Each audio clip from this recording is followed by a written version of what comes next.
This is the royal christening robe, which was originally commissioned by Queen Victoria in 1841. It's a rather wonderful piece, very historic, because it's been worn by subsequent royal babies for their christenings over a period of 130 years, including being worn by Princess Elizabeth for her own christening in May 1926, when she was just 1 month old.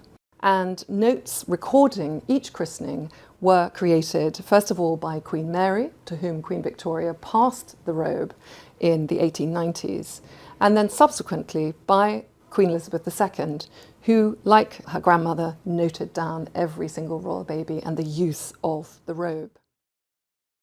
It was made by a Scottish seamstress, the dressmaker to Queen Victoria in Scotland, called Janet Sutherland.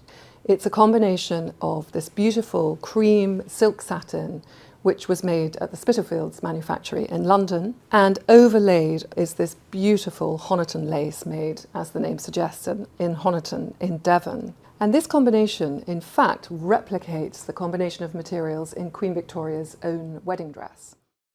The combination of materials using Spitalfields silk and Honiton lace is really an example of Queen Victoria wishing to use the best of British manufacture. And this is something that Queen Elizabeth II, in her own reign, would replicate. The idea of supporting British fashion, British textile manufacture, was really at the heart of the creation of most of her wardrobe.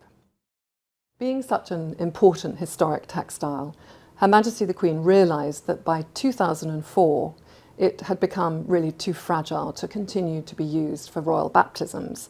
And so she commissioned a replica robe to be made, which has been used at all subsequent royal christenings.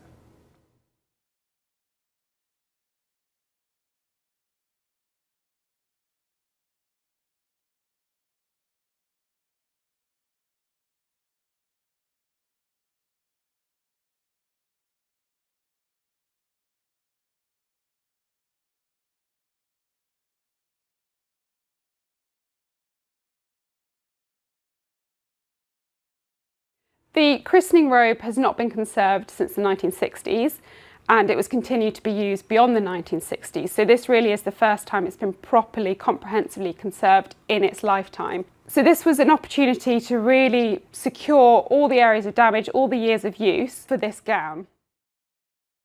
The christening robe, when it first came to me, was in quite weak condition.